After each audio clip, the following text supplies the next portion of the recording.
I'm Ed Lengel. I'm Senior Director of Programs at the National WWII Museum in New Orleans, and I'm very excited by the program that we have today. I've been looking forward to this one for quite some time, to be joined by two of our colleagues from the Royal Air Force Museum in Cosford in the United Kingdom, which, if you have not been there yet, and I've had the pleasure of being there, it's one of the finest military museums or aircraft museums in the entire world. So we're joined today by Ian Thirsk, who is head of collections, and Darren Priday, who is manager of the Michael Beetham Conservation Center at the Royal Air Force Museum, who will be discussing their work, very exciting work on the recovery and conservation of one of the rarest aircraft to be recovered from World War II, the German bomber, the Dornier 17. And I'm also joined by my colleague, I'm delighted to say, Seth Paridon, who is Digital Content Manager in the Media and Education Center at the World War II Museum, and also a staff historian in our museum. So we will be starting with Ian and Darren, who will be presenting on their work on the Dornier 17, and then Seth will be discussing our own SBD Dauntless dive bomber and our collaboration with the folks in Pensacola in the recovery, conservation, and restoration of that aircraft. So welcome. Thank you. Good morning, everybody. My name is Ian Thirsk, and I'm Head of Collections and Research at the Royal Air Force Museum. Together with the manager of our Conservation Centre, Darren Priday, we'd like to give you an overview of what has to be one of the most exciting and challenging projects ever undertaken by the Royal Air Force Museum: the recovery and conservation of the Goodwin Sands Dornier 17. Whoops.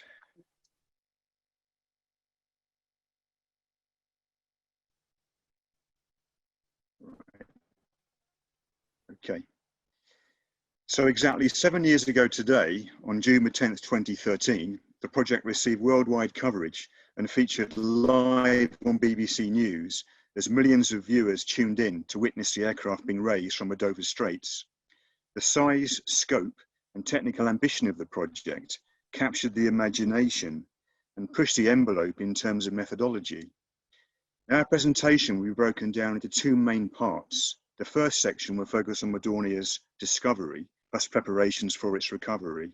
During the second section, Darren will focus on the recovery operation itself, plus the challenges involved in conserving the aircraft. So how did this all begin? Well, in 2005, a Ramsgate fisherman snagged his net on one of the many wrecks located on the Goodwin Sands, about a mile off the coast of Kent at Deal. The fisherman reported this find to a local diver called Bob Peacock. Bob's made a detailed study of the various wrecks along this section of the Kent coastline. The Goodwin Sands are notoriously dangerous and contain the wrecks of over 1,000 ships and numerous aircraft. They're known locally as the ship swallowers. Bob investigated further and discovered that the nets were caught around the remains of a largely intact twin-engined aircraft, lying at a depth of about 50 feet and partially buried in the seabed. Another local dive group, led by Mr. John Franklin, also investigated the wreck, believing it was probably an ex-RAF Bristol Blenheim. However, during examination of the tail section, one of the dive team reported that she'd found both fins. So clearly this was not a Blenheim.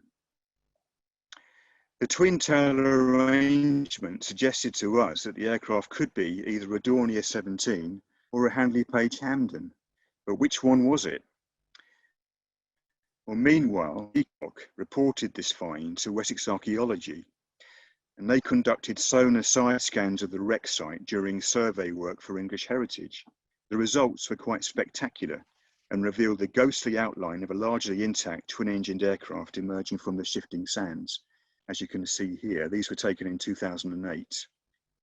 The wreck strongly resembled a German Dornier 17, a type previously thought to be extinct and a mainstay of the Luftwaffe bomber fleet during the Battle of Britain. Now, Wessex sent these scans to us, and we were very excited because here was a potential opportunity to acquire example of the missing link in our collection of Battle of Britain German aircraft types. The Germans operated 3 main bomber types during the Battle of Britain: Heinkel 111, the Junkers 88, and Dornier 17.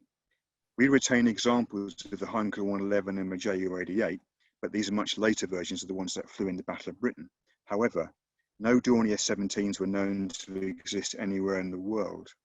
What was more, this unique survivor was likely linked to an iconic event in British history, the Battle of Britain, and therefore seemed more than worth saving for the nation. So based on the sonar pictures from Wessex Archaeology, we decided to conduct our own dive survey of the wreck, and we commissioned Wessex to do this for us. The objectives of the survey were to confirm the aircraft type. Was it a Dornier 17, or was it a later version called the Dornier 217, slightly larger, slightly faster? Also, check for presence of ordnance. Were there any bombs on board? If there were, we couldn't recover the aeroplane.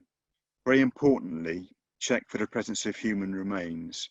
If they were on board, this would be regarded as a grave site. We wouldn't have been able to investigate it at all. And fourthly, to assess the overall condition.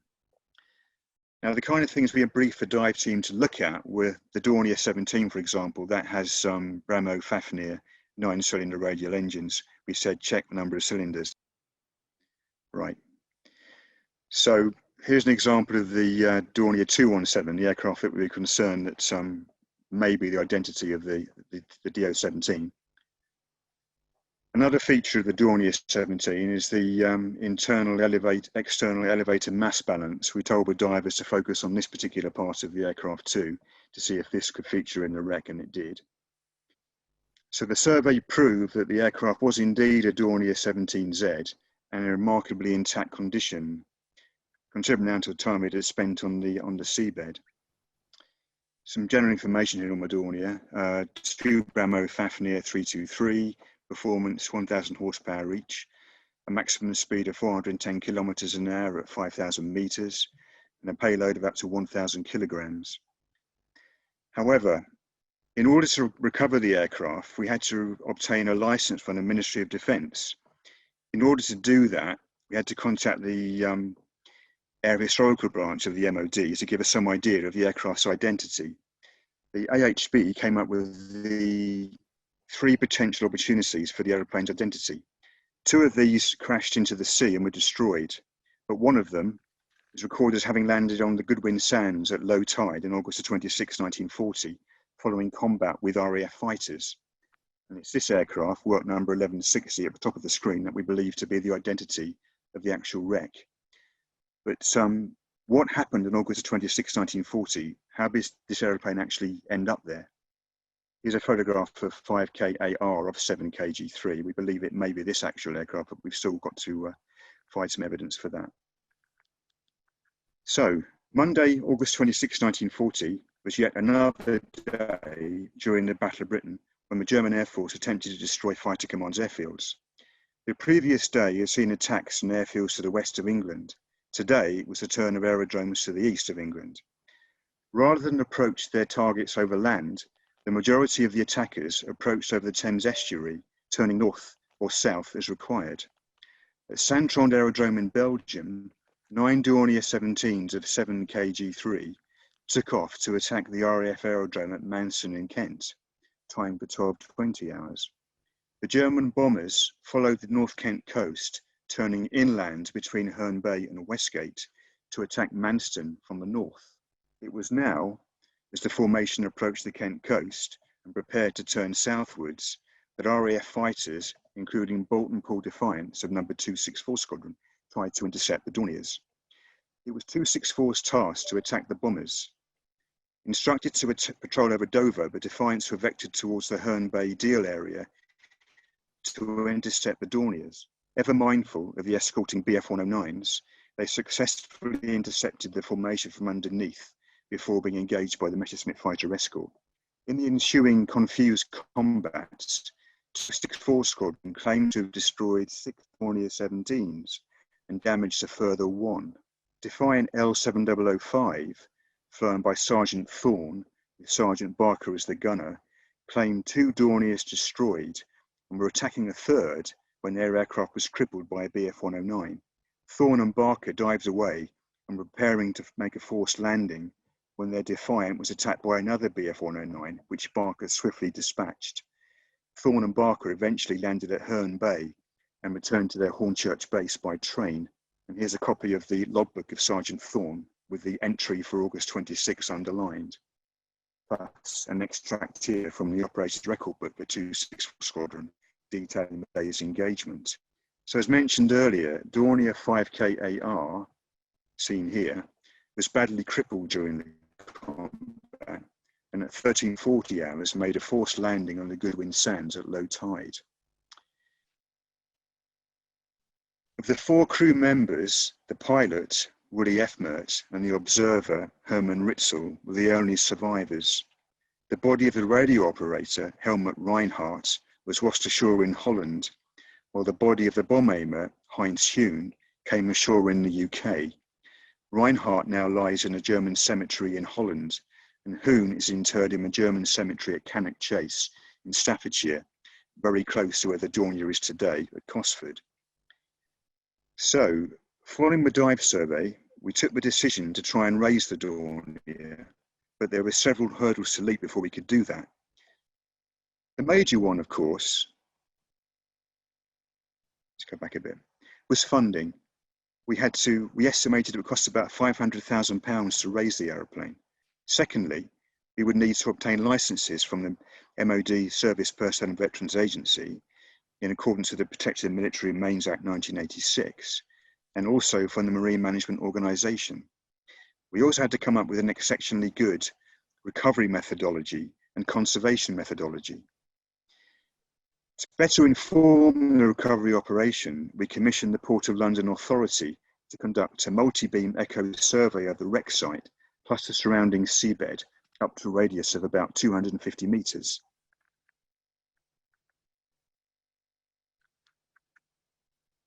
Okay. This was invaluable in learning the precise geography of the surrounding seabed, all invaluable information to inform a salvage attempt. And these are various slides of the MBS scans that were done by the Port of London Authority. These are very, very helpful towards our recovery planning.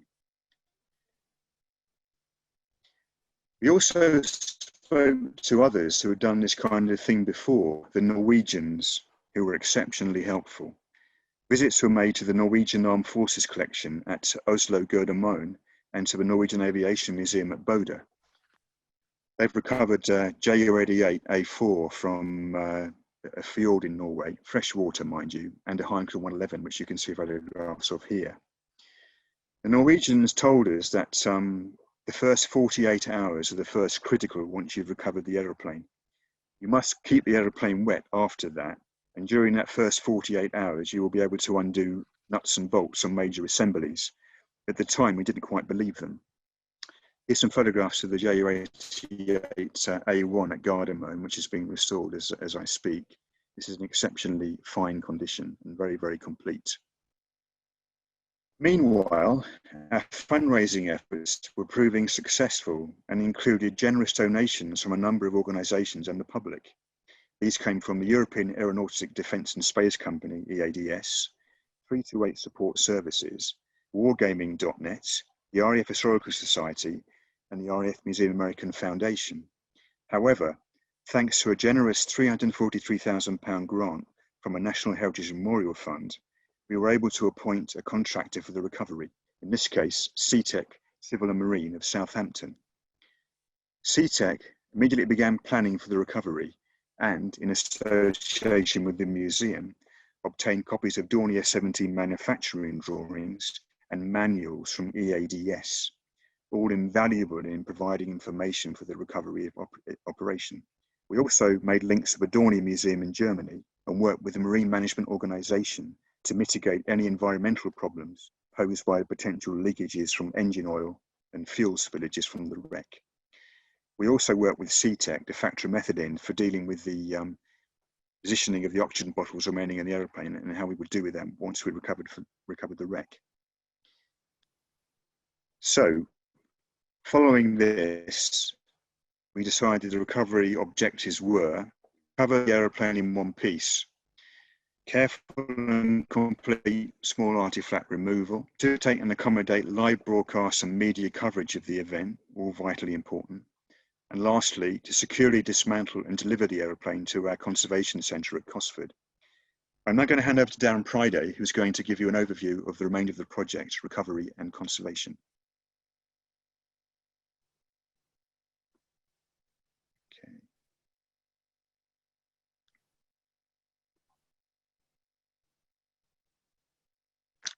Thank you very much, Ian. I must admit the preparation that went on for the whole project was amazing, and it certainly helped us with the recovery side of it. We knew what we were dealing with, and hopefully we'd have most things covered. But again, as we'll see when we talk through a few of the things now, that a few surprises along the way. Ian's mentioned about Tech, and this is the Tech company. I just sort of wanted to show you what the dive looked like. It's very, very cold, as you can see at the bottom there, 6 degrees C, 43 degrees F, that time of the year in the North Sea. Even though we were not talking great depth, depending on tide, the North Sea is very, very tidal. Can go, I believe, anything up to 2 to 4 meters, depending on times of the year. So we're around about 16, 18 meters down, so not a huge depth. But again, very, very strong currents underneath. Right, what we're seeing here then is a picture of the dive team at the wreck. As you can see, sea temperature 6 degrees, 43 degree F. So very, very cold, very, very thick, 5 mil, 7 mil, something like that. Their dive suits were. Top photo, top left, is showing you their helmet. You can see there's two little screens above it. One is a light and one is actually a video camera, so everything is being recorded. The multicolor cord that's going to him is his lifeline, so this is him chatting, this is his breathing line. The oxygen mask on his back is spare, just in case of emergencies. Typically we would 2 divers would go in, and there would always be a third one sat with dive gear on, just to go in, just in case there was any issues going on under the water. Just to show you what the dive control was like, this is Joe on the control. If you look at the 2 big round dials on the right hand screen, you'll see there is somebody down there. 2 pictures at the top is actually showing what the divers are seeing, so a bit difficult to see from there, but we know from being in that place there was not a lot of visibility. Some of the early dives, one of the requests was to bring up a panel, and that had a major impact on what we did later in the project, and this panel possibly off an engine cowling or something like that. But it ended up going to the Imperial College and Professor Mary Ryan and her team, and that was for them to look into the research objectives, which is to investigate methods for cleaning and removing chloride from the Dornier upon recovery from the sea, and to stabilize and conserve and prevent further corrosion and deterioration. So yes, we want to get her out, we want to stabilize and conserve it, but what we don't want to do then is just watch her disappear in front of our eyes and start deteriorating. So we needed to know what would happen after we cleaned her up as well. So working with Mary and her team, they did a lot of work, and they come up with, it sounds like a simple solution, but I know it's not quite as simple. They spent months and months looking into it. Citric acid. At 5.3 on the pH scale is what we were spraying onto it. And again, I'll show you a little bit more about that later. So this is the testing here. This is Mary at her lab, and after 6 months of treatment, there you go. You can see a lot of the marine deposit is being removed. From this, you can see this not very little crash damage, maybe on the bottom right one you can see, but you can see some deterioration, some corrosion coming in, and it's the next stage then, once you've cleaned it off, to make sure that that doesn't take hold and the panels start disappearing. Interesting to look, if you look at the 2 left arm photos, you can just see some browning, which is where you've got some dissimilar metals. You've got some ferrous items, which will be the fasteners going through their holes, and how they've discolored the metal in that area. So at the same time as Mary was doing that, we were working with Tech again on how we were going to lift it. And the idea was we were going to do a single lift of a frame. And then, as you can see, there's a blue and a black. Once we got it out to sea, we would separate the aeroplane and remove the wing bolts, separate the 2 frame, and have 2 individual pieces for us to road transportate from up to Cosford. And this is really, it's as simple as that. Digging this frame in.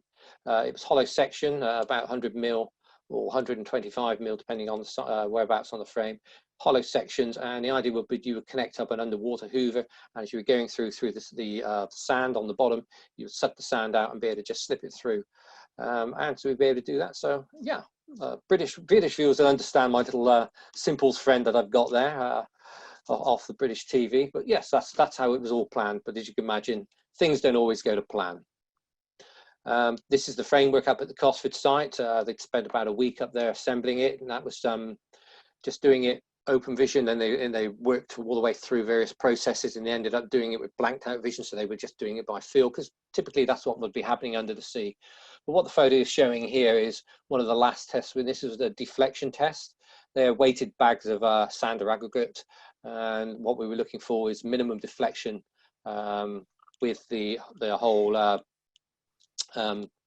weight of the airplane on this as we're trying to lift her out. And obviously when you're doing something like this, you want to go at least to double your expected weights, and that's what's happening here. And deflection was very, very little.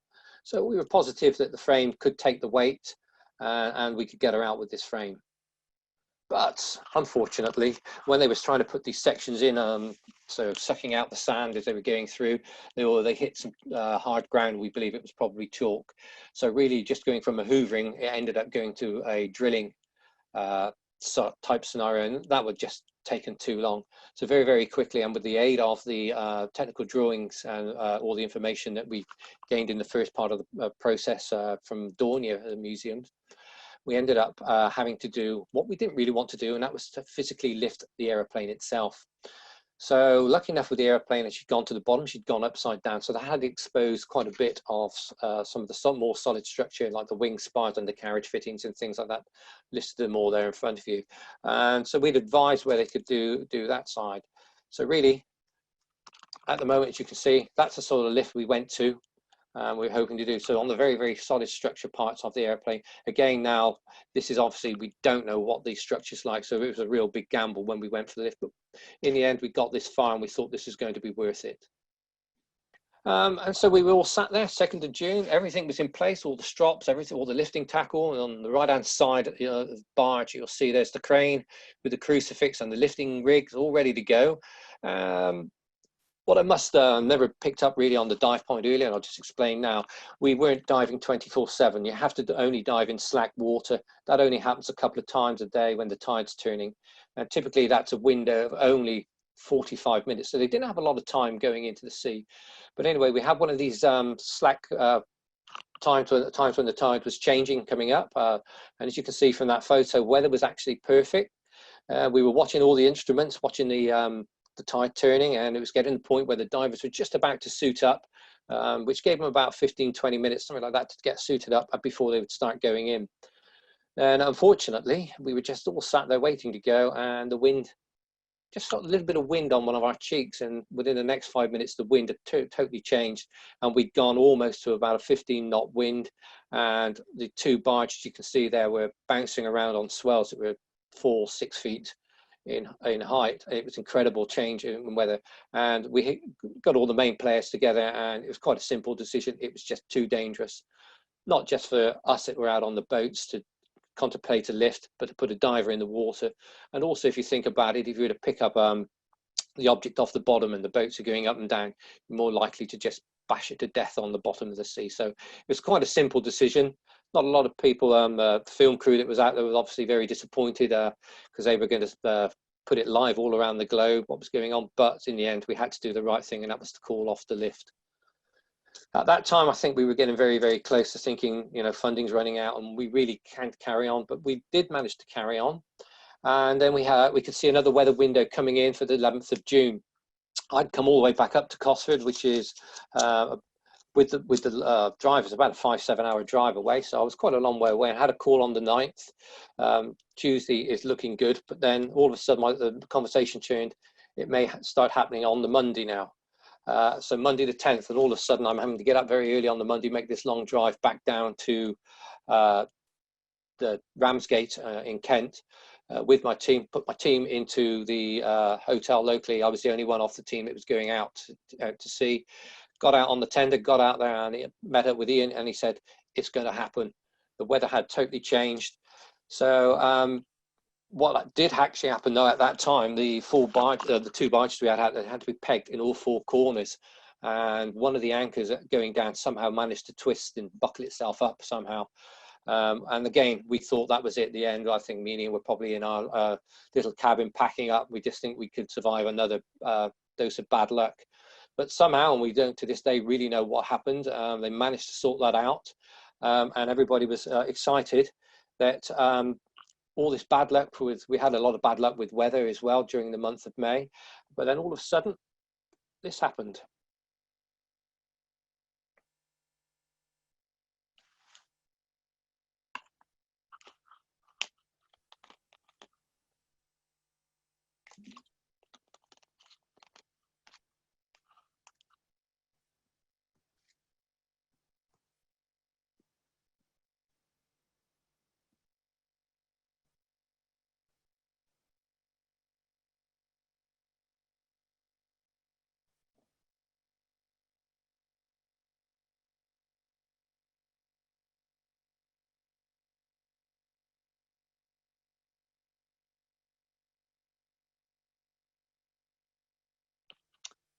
So there we go, and I must admit the last couple of photos showing it hanging just above the barge, I know me and Ian were just standing there shouting away, please just get it lowered, you know, that it had survived the lift, which obviously we weren't sure if that was going to happen.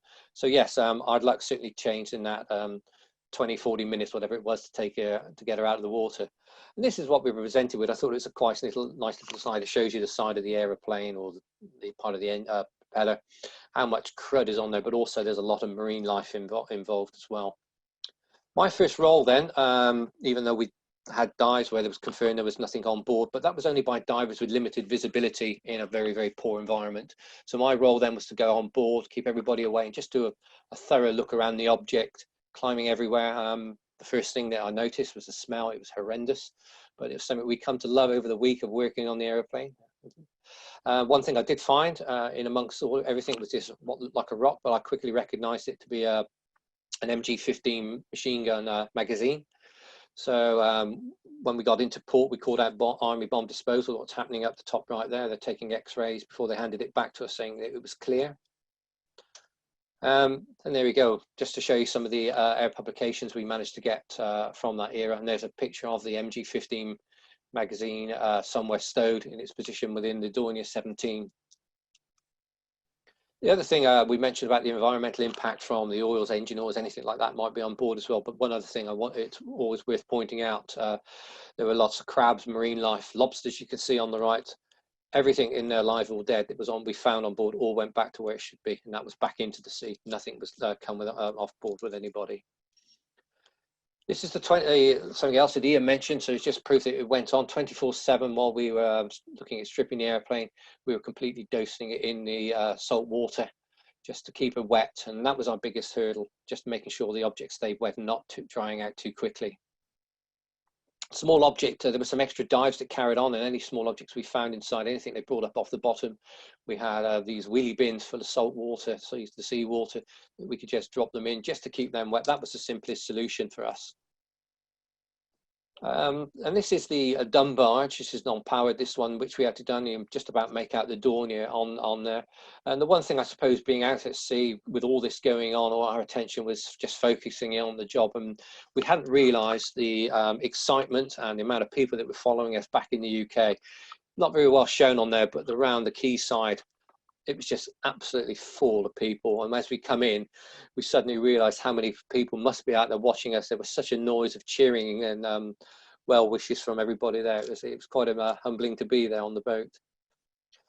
The framework, as I mentioned, out at sea was designed to lift off the bottom, but also did have that secondary lift. And once we got her into port, the framework was being built because we still had to strip, and it would prove as a useful lifting aid for when we did the separation. So this is what my team had to achieve. The rubbed out bits at the end are the bits of the airplane we didn't have, and we still had to achieve that, the fuselage wing separation, just for road transportation. So this is one of the rear tailplane fittings, and just as much as Ian said, get in there while it's wet, 48-hour time limit really. And you can, so you can see there, we chipped away, removed the fasteners and got them off, no problem at all. And something we were very, very surprised as well with the wing bolts, managed to find them, 6 in total. I don't know where the other 2 are, missing from this photo, but we certainly got them.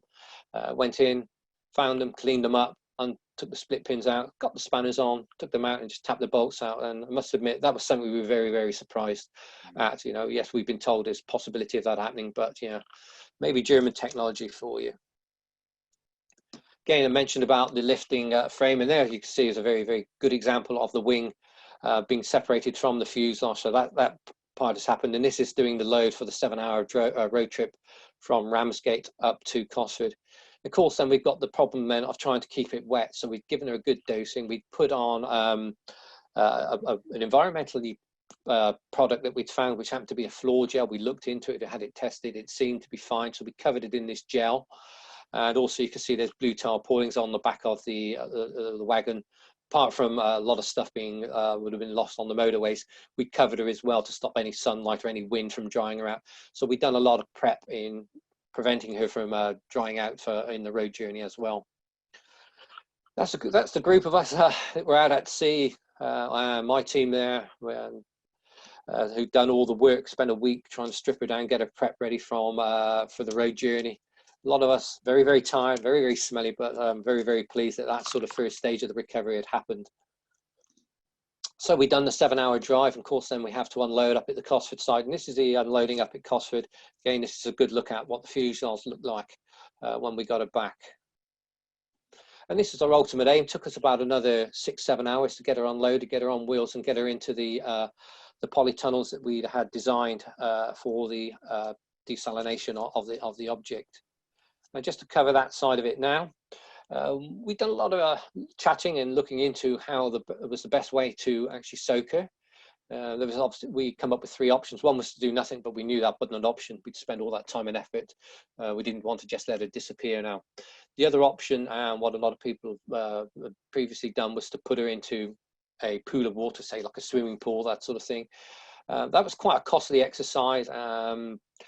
We could see a few other issues, possibly that if you wanted to inspect the object, you had to take the water out or get the dive suits on and get in yourself. So we come up with this other option, which was these from the market garden industry, these polytunnels. Hopefully the next slide will show you inside. Yeah, there we go, inside the polytunnels. So as you can see down on the right hand side, we've got the grid running down the middle, and that's for the filtration system for all the stuff to filter back through. And what you can see on that long hose is the nozzles are very, very similar to the one I've circled on the other side. So really there's a system hanging from the ceiling. You can have a system along the floor, and you can do and put it really wherever you want. And this was to super saturate, recyclable system, so we're filtering out the water. And the little blue nozzles that's on the end of the one that's circled, they played a major part, that little piece, because you've got various colors and they could do various things. They could be directional right the way through to fine mist. So you could change them on a daily basis if you needed to, either reduce saturation in some points or increase it. So yes, they certainly, for a little piece, played a huge part in the process. Mentioned the citric acid at 5.3. When we were measuring the water after soaking it and it was coming back through the filtration system, it was almost coming up and going the other way up nearly up to 9. I think it was getting up to about 8.8. So we knew there was major issues with what was, we were cleaning it up. We were getting a lot of change. So we'd had to look at keeping the citric acid back down. So there was a lot of changing the water at times, flushing out the main tank and things like that initially. But eventually we did go on to an automatic dosing system. Bit of a basic system I put together. You can see there on the left, the blue Dornier being sprayed, pump on the ground. And it was the filtration system which proved to be the biggest headache in the early days. We were getting a hell of a lot, blockages, things like that. But we ended up going to a very, very good system. And I mentioned about the automatic dosing system that would pump neat citric acid into the tank and keep the solution that we were spraying at the correct pH. Just a very, very quick run through. This is the filtration system, and this is the pump house. The 2 cylinders on the wall, they were UV to help kill any bacterial nasties in the water system that we were spraying on. We were testing the water as well for Legionella, things like that at regular intervals. So Dornier inside, and the other advantage with this system, if we wanted to go in and have a look, it was just a matter of flicking a switch. We'd leave it for 5 to 10 minutes for everything to settle in there, and then literally could go in, start looking.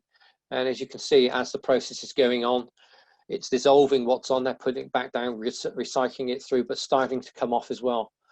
And also, as you can see on here, this is the wing, obviously, just outboard of the engine, inboard of the engine. You can see there is some colour of the original paint still on board. So it wasn't actually removing that. And that's what we wanted to be very, very careful of, not citric acid going that one step further and then actually becoming a paint stripper as well. So we're very, very careful when looking at what we were doing in those areas. And that this method of actually being able to get in the tunnels allowed it. And again, markings started to appear. So we were trying to see if we could have an positive identification on the aircraft. Unfortunately, nothing came up. And this is what we were fighting against. On the left-hand side, you can see this Vaseline type product, or on the right-hand side, this crystallization. And this is rapid oxidation, excuse me, going on in the tunnel. And again, all we would do is just either increase, we'd wash it off initially with neat citric acid and then increase the spraying in those areas by changing the nozzles or putting an extra line. And we suffered not badly, luckily enough, once we realised and got a feel for how the system was working. The pipe systems did block up and we were getting this inside the pipe work. And these are the filters on the left. They were getting back washed every day, but at least once a week. Certainly in the first 6 months, we were taking them out and jet washing them. And you can see some more of the stuff we were getting inside. And the floor itself was getting washed quite regular. But as you're starting to clear up, and here's the good evidence of how clean you can get the object. The two items in the circle bits, that's erosion from being on the sea, possibly soil erosion, maybe a little bit of interaction and corrosion. But the damage you can see in the middle is something that wasn't really covered in the battle reports we spoke about earlier, and that's shrapnel damage. So there must have been at some point ground fire, and this aeroplane has been hit right in point A, which was between both engines. Further evidence we found during the wreck of these bullet holes here.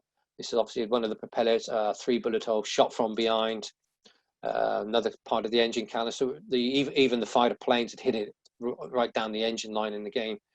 Something that possibly had a major impact was, I don't know if that's fuel delivery pipe or possible engine delivery pipe or something like that. But again, it's gone right through the middle, as you can see. So it's had a 0.1 aim hit.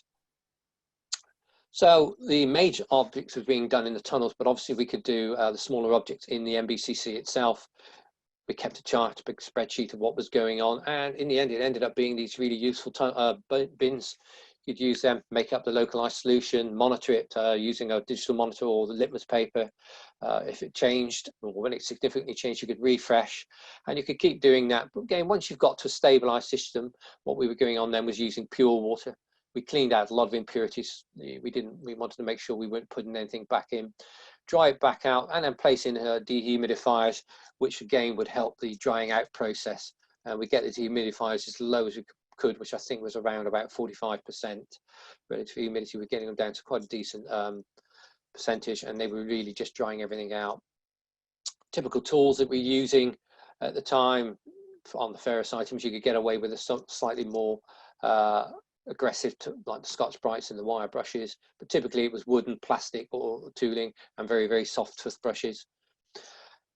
We took the small item conservation into the hangar so the members of the public could see what was going on. As you can see, there's an oxygen bottle there being worked, and also this beautiful piece of gearing Phil Jones on the right is doing here. So yes, this has allowed us to take it in and let the public, the visitors to the museum. What I failed to mention earlier, the 2 polytons that we were doing the main treatment in, we'd actually replaced the polythene on the doors with perspex so people could actually look in and see what was going on. We'd also had an outdoor display in that area so they could get a lot of information about the recovery and the aeroplane.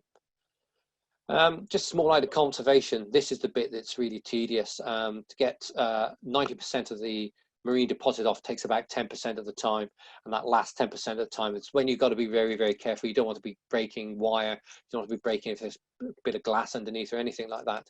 So this is that lovely piece that Phil was working on. This is about 90% of the marine deposit removed, and the last 10%, so it takes a hell of a long time, and you get this. So it's all worth the effort. Something else to show you, obviously this is an engine valve, again cleaning it up, stripped it down, and then doing the cleaning. And we got this, but again, we don't want to go too far on the actual valve itself. On the right hand side, you can see there's the carbon deposits from when she was firing away, when she was in a fly-on serviceable engine. Nice piece of gear working side, and again with on the right hand photo, you can see how it's cleaned up, and you can also see witness marks from where the chain was being rotated and operated during flight. And again, very good example of what can do with the chain with a bit of TLC. And part of the process of it dissolving all this stuff inside, we started to find things that we hadn't seen. Flare pistol. Again, as you can see, top right-hand side, we had our friends from the bomb disposal come out and X-ray, make sure it was safe. Hammer is forward, so they may well have actually fired off a flare during the flight. There's no real way of really knowing. And again, something else we found, it was in this rock that we decided to investigate. We found one of the crew's knives, and you can see on the top, on the left-hand photo, circled as well, there was a 9mm full magazine inside. So again, stuff that wasn't initially found, was only found during the process of starting to clean up all the rocks. And again, a few surprises, the medical kit here, all the little ampules, all full of adrenaline, morphine, things like that, all intact, brass syringes, no deterioration at all. In top center there's a big tourniquet that can be used. But just to give you an idea of really what was going on in some of the areas, this is an engine cylinder, just so many different materials there, and you were getting the galvanic action. And the one that was losing out was the cylinder head, as you can see from that. Again, this is the bell housing, should be around there, that aluminium alloy type construction, just totally dissolved, disappeared. The bolts you can see to the left hand side, that's where it should be bolted on. But again, it shows you all this beautiful steel or ferrous item underneath. Some of this stuff didn't deteriorate as bad, and if you want to know what to do with rubber, that's it. Put it in salt water. It seemed to survive quite well. We found that with the tires. We found that with some of the fuel or oil tanks that we found on top as well. No deterioration at all in these sorts of things. So again, just to show you, that's the after the the treatment. It was moving out of there and into the conservation centre and going into the dehumidification tunnels we've made just to thoroughly dry her out. And that was, they would spend about another 12 months inside the tunnels. There's a quick shot inside. So just finishing off now.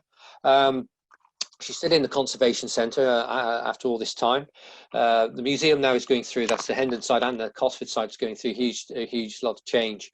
Part of the change at the Cosford site would be redeveloping an area for the Dornier to go in. She's going to need a proper dehumidification type chamber for it to go in, controlled environment. So when that side happens, she'll go in. But other options potentially they'll be looking at is whether we, as an engineering team, mock up some of the recognizable points of the Dornier 17, like the glaze, the beautiful glazed nosing on the front. Some that we may consider, but again, that's part of conversation that the museum will be having over the next time. So really, was it worth all the effort? Public viewing, yes, we've visited numbers to the Cosford site. The school went up, the schools, education levels, the universities, right down to the smalls. They were using it as a learning aid. Museum got a load of publicity and sponsorship, a lot of coverage on local TV and lectures like we're doing here tonight. I've been around a couple of times to Europe, Germany, I've been to Norway, been to Sweden, and a lot of lectures in the UK. And plus on top of that, the museum world, and that's not just us, we're willing to all share any of this information with anybody, is the new techniques that we've been learning. So that's another tick off my bucket list. Don't ask me to do another one, is what I say, but jokingly, I'm an engineer. I suppose any challenge that come my way, I'll look at it and see what I think. So really, that's stay safe from all of us here at the museum, and that's our little part of it finished off. And I'm going to just hopefully now get this bit right and stop sharing my screen and hand over back, hopefully now, to Ed. Thank you very much, Darren, and to Ian as well. It's a great presentation, very exciting.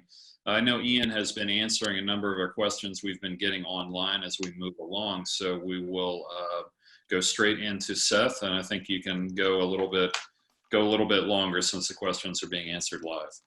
Not a problem.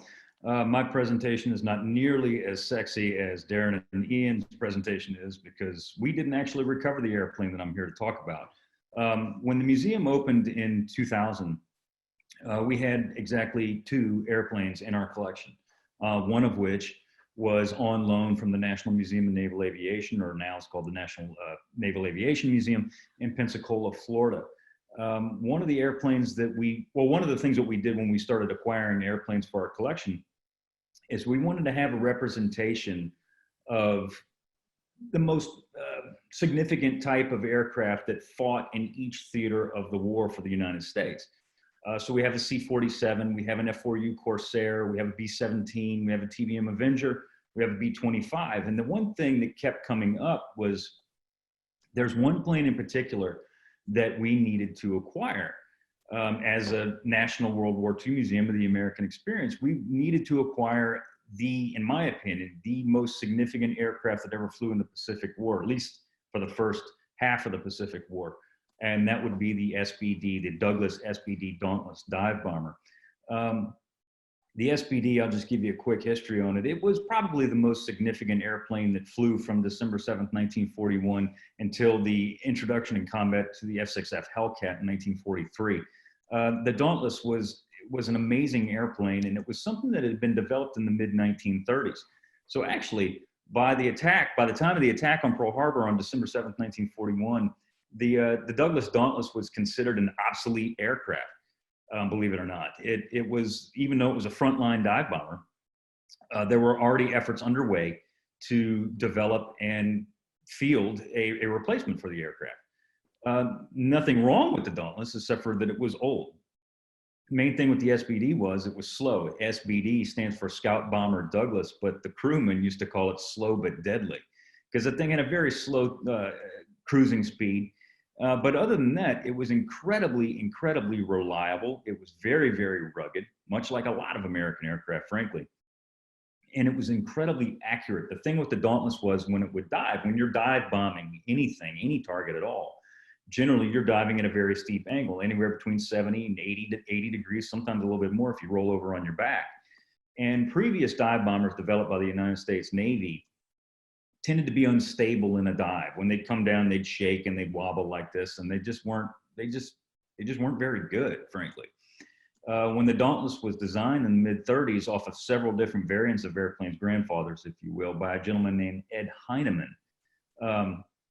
One of the things that was incorporated were these split dive flaps. And if you've ever seen a picture of an SBD Dauntless, that's the thing that sticks out more than anything, or they call them Swiss cheese flaps, or the flaps on the trailing edge of the main wings. And what they do is when the airplane goes to a dive, the pilot opens the flaps of the airplane, and it actually slows the airplane down in a dive and makes it significantly more stable.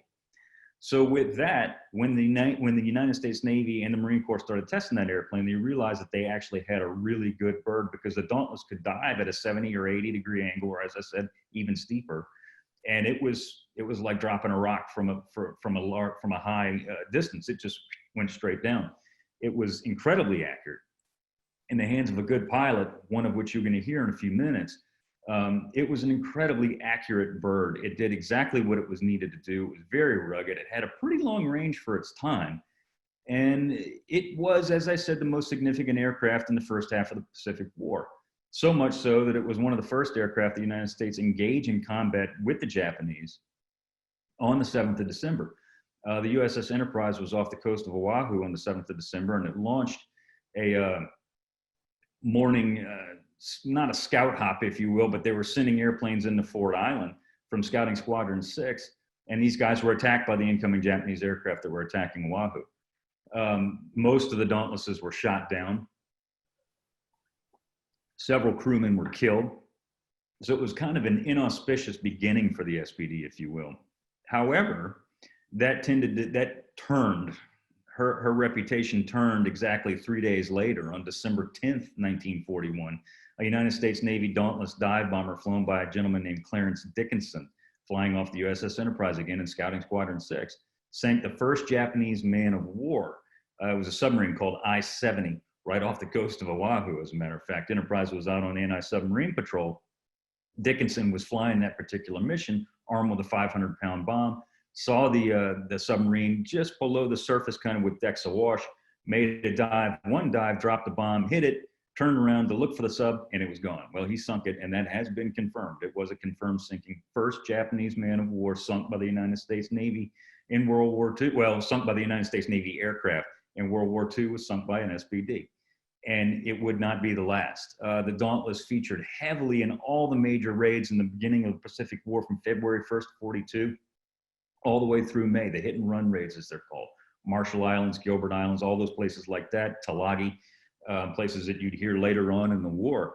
The Dauntless was at the front line. It was the Navy's frontline dive bomber. And it really saw its first major fleet action in May of 1942 at the Battle of Coral Sea. the aircraft carrier USS Lexington CV-2 and the aircraft carrier USS Yorktown CV-5. There were 2 Yorktowns, and 2 Lexingtons, but these are the first.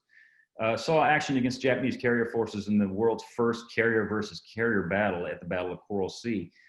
VS-2, that's Scouting 2, Bombing 2, Bombing 5, and Scouting 5 all saw action at Coral Sea. They participated in striking the target's Japanese light carrier Shoho and helping sending her to the bottom, and severely damaging the Japanese fleet aircraft carrier Shokaku, and taking her out of the war for about 3 months-ish, which would prove to be very significant in the Dauntless's real calling card, which she's really remembered for, which occurred the following month in June, which we just passed here, June 4th through the 7th, which of course was the Battle of Midway. The Battle of Midway occurred, I'm not going to go into too many specifics because most people know what that was, but it's considered the turning point in the Pacific War for the United States, of course. 3 aircraft carriers, Enterprise, Yorktown, and Hornet, took on 4 Japanese aircraft carriers, Akagi, Kaga, Hiryu, and Soryu, basically in a surprise attack on the morning of the 4th. Everything that had been happening before 10:22 a.m. on June 4th, 1942, was that the Americans were losing the Battle of Midway. And the battle itself is incredibly significant, but everything that we had sent against the Japanese fleet up to that point in the morning had been shot up. There hadn't been a single hit on the Japanese aircraft carriers. Of course, they were our primary targets. The first strike sent from the carrier Enterprise was under the command of a gentleman named Lieutenant Commander Wade McCluskey. McCluskey was leading his flight out to, they had 32 SBDs, counting his, to find Japanese aircraft carriers. And those stories of McCluskey finding the Japanese aircraft carriers, Kirubutai at Midway, are legendary, and of which, you know, I won't necessarily get into here. I'd love to, but that's not what I'm here to talk about. The SBDs approached the Japanese fleet at about 10:18 in the morning, approached and got into position, and by 10:22 rolled over in their dives. And in the span of 4 minutes, the SBDs from the squadrons, Scouting 6, Bombing 6, and Bombing 3 that were coming in from the Yorktown were actually arrived at almost the exact same time, destroyed 3 Japanese, or set 3 Japanese aircraft carriers afire. That afternoon, they set a 4th afire, and all 4, Kaga, Akagi, Hiryu, and Soryu, were sunk.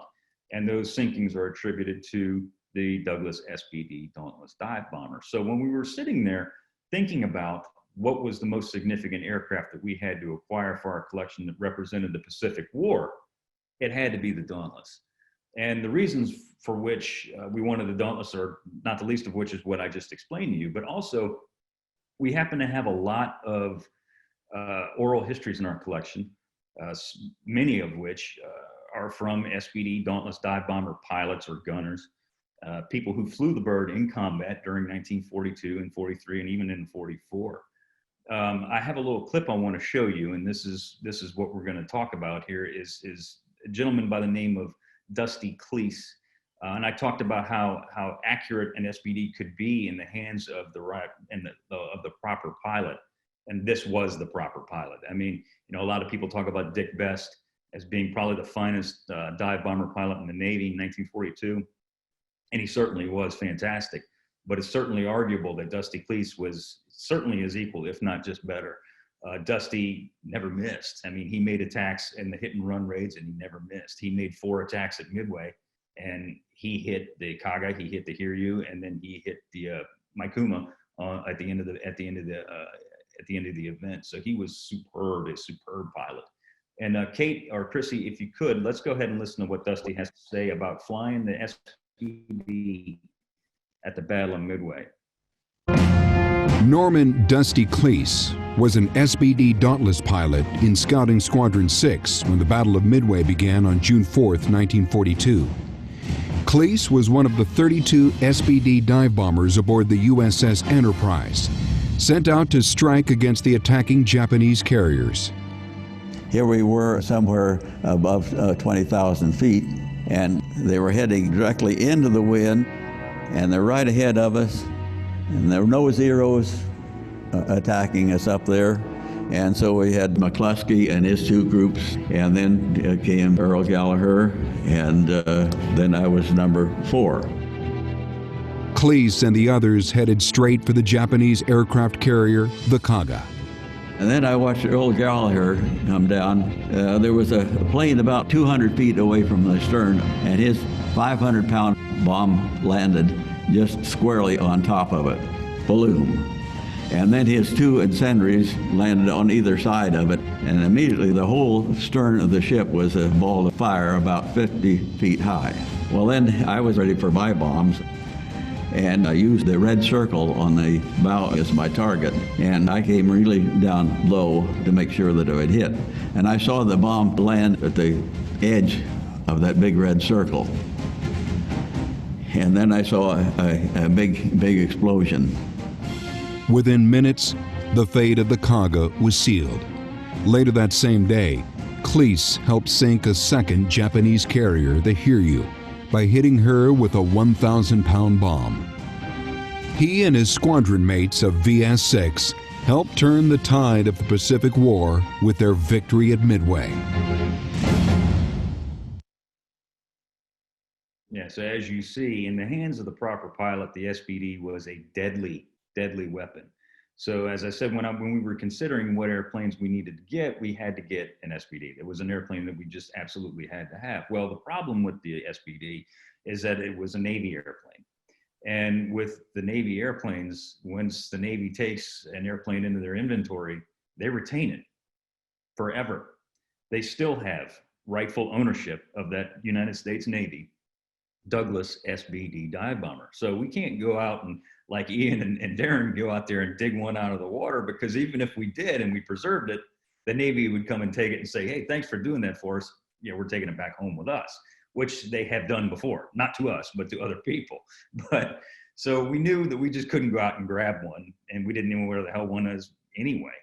But the Navy back in the late 80s and the 90s had instituted a program of recovering crashed airplanes off the bottom of Lake Michigan. There were two training aircraft carriers, a Wolverine and Sable in Lake Michigan, that helped train Navy and Marine Corps pilots on aircraft carrier landings. Most of these guys were based at NAS Glenview, which was near Chicago, which was obviously close to Lake Michigan. And you know, being fledgling Navy pilots who were trying to learn to put an aircraft on an aircraft carrier, there were quite a few mishaps here and there. So there are a lot of birds that were put down in the bottom of Lake Michigan. There still are a lot of birds that are put down in the bottom of Lake Michigan. Well, that are still down there, rather, I should say. So what we did is I contacted the National Museum and Naval Aviation there in Pensacola, Florida. And I asked them simply, I had asked a friend of mine, Hill Goodspeed, the historian over there, I asked him to say, hey, you know, we're looking to get a Dauntless. Can we have one? And while it sounds like it would work that well, it didn't work that well. What the Navy wanted to do is they actually wanted to reinstitute the recovery program in Lake Michigan, and my request actually helped them kick that back off. So essentially the Navy, with the help of A&T Recovery out of Chicago, a guy named Taras Lysenko, they went back to Lake Michigan in about 2006, I believe it was, and reinstituted their recovery program with the intention of giving us a Dauntless that they knew where there was one down at the bottom of the lake. They said, this is going to be the one that you guys can have. And we're like, great, awesome, fantastic. But we want one now. Through the help of our board member, Paul Hilliard, who's our departing chairman of the board, who was an SBD gunner in the Marine Corps in World War II. He flew a VMSB-241 in 1943-44. Mr. Hilliard, he has obviously a fond affection for the Dauntless. He pulled a few strings and he made a few phone calls, and we wound up getting offered the SBD that we currently have in our collection. Kate, if you could show that picture. Yeah, there she is. So unlike Darren and Ian, you know, when we got our Dauntless, that's how she looked. You know, there wasn't any restoration or conservation efforts that we had to do. Because that's how the airplane looked when we got it. Now, that's obviously not how it looked when it went down there in the bottom of Lake Michigan. That SBD is an SBD-3. It's a -3 model. Bureau number 06508. She was built by Douglas Aircraft Company at El Segundo, California. Now, Douglas had a lot of different plants all over the country, but El Segundo happened to be the one that produced more SBDs than any of the other plants. So a lot of the SBDs that you see in today's collections and today's museums are from El Segundo, just because they produce the vast majority of them. But this one, unlike a lot of the airplanes in Lake Michigan, is unique. A lot of the airplanes in Lake Michigan, you can take the picture off, but a lot of the airplanes that are in Lake Michigan were sent to that area specifically to be used as trainers. So they were new airplanes, or newer airplanes, or airplanes that never left the United States. So the vast majority of the airplanes that are on the bottom of Lake Michigan don't have any kind of combat history. Not so with ours. Our SBD is a little bit unique in that A, it's a combat veteran, and B, more often than not, the United States Navy would take possession of these airplanes as soon as they came out of the factory, and they'd basically run them into the ground, and then they'd hand them over to the United States Marine Corps and say, here you go, boys, have a new plane. Well, it wasn't new. But this one is a little bit unique in that it was acquired by the Marine Corps first and given to the Navy later. The bird has a really, really interesting history. She flew with two Marine Scout bombing squadrons, VMSB 141 and 132, and both of those squadrons served at Guadalcanal, really at the high point of the campaign, September, October, November of 1942. So this bird, our SBD, was on Henderson Field in 1942 during the high point, the hot spot of the battle for Guadalcanal. She saw a lot of action. She saw a lot of strikes against Japanese shipping, took part in a lot of airstrikes, combat strikes, not just against ground targets, but as I said, shipping and men of war. She was targeted during, shore bombardment by Japanese ships during the infamous night bombardments by the Tokyo Express, if you will, against Marine installations in Henderson Field. So she saw a lot of combat action. And if you know anything about Cactus Air Force and Henderson Field and Guadalcanal in 1942, any airplanes that happened to serve on that island during that period of time were pretty worn out when they were done, if they survived at all. And this thing did. And we have the spring of 1943, but I believe it's a little bit earlier than that. It's closer to the end of 1942, beginning of 43. This particular Dauntless, our 06508, was given to the United States Navy. So the Marine Corps ran it into the ground, and they turned around and they gave it to the Navy. And this one's a little special to me, not only because it was at Guadalcanal, but it was given to the United States Navy, and it was flown by Bombing Squadron 10, of which I knew many, many SBD crewmen, and actually probably more than one actually flew in this bird. I'm not exactly sure, but I'm pretty sure. And it flew off of the USS Enterprise, the beloved Big E, if you will. For several months before the Enterprise went back home after the Guadalcanal campaign, the bird was then sent back to the United States, and she ended up in NAS Glenview, used as a trainer, flown by a gentleman, put it down in the water. The gentleman and his crewmen did survive the crash, but the bird did not. It was recovered in 1990 by A&T Recovery, Tarasenko's people, and the United States Navy. It was under restoration for several years. I'm not exactly sure how many. I want to say 5, if I remember correctly from what I recall. Pensacola put it on display. It was on display in their museum for a long time until it was given to us. It was given to us on a temporary loan until they restored the airplane that they did recover for us, and they actually did recover an SBD for us. It was one that didn't see any combat action. It was an SBD-5 that was built and sent straight to NAS Glenview to use as a trainer, and yet again, it was put in the drink. I actually saw that bird about a year ago when my son and I went to go watch the Blue Angels at Pensacola. I went toward their restoration facility, and the airplane that they pulled up for us is currently sitting in their restoration facility at about 95% restored. It's being restored to look like the trainer that it was, because it doesn't have a combat history. It's looked like the trainer that it was when it was put into Lake Michigan. But because of the recovery, the reinstitution of the recovery efforts by the Navy and A&T Recovery, a lot of other airplanes have been pulled out of Lake Michigan in recent years, 2 of which are historically significant. One is an F6F Hellcat that was pulled out of Lake Michigan that actually does have a combat history. As I said, very few do. Ours is one. Our Dauntless is one. The F6F that they recovered about 5 years ago, 6 years ago, that's on display right now in Pensacola, is a combat veteran. It flew with Fighting Squadron 20 off of, wait for it, the USS Enterprise.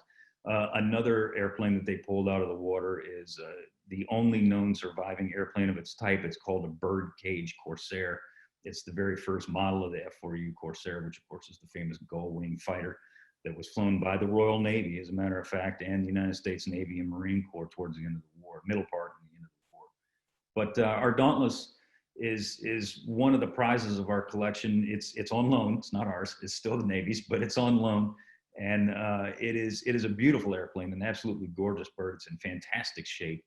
And it has such a significant combat history of its own, and it represents so much more. It is the airplane for the first 6 months, 7 months of the Pacific War. And we're absolutely ecstatic to have it. We've had it for several years now, and it's one of the jewels of our collection.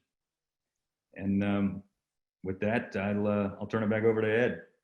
Thank you very much, Seth. And I think this has been a great session for all of our audience to kind of get a sense of the back picture. You know, you go to a museum and you see aircraft and other military equipment that may be hanging and may be all restored, and it looks like it's fresh off the airfield. But there's a lot of work that goes into the presentation of these aircraft everywhere, as we've seen, from identification to recovery and conservation, as our colleagues are doing at the RAF Museum with the Dornier 17 and other aircraft. And as Seth was sharing with us the great story of our SBD Dauntless, I put R in quotes, even though it's on loan, but still, there are a lot of professionals on all ends who put tremendous work, dedication, and professionalism into this process. So we are out of time, and I thank all of you gentlemen for your presentations today, and we look forward to more in the future. Thank you. Thank you. Great evening.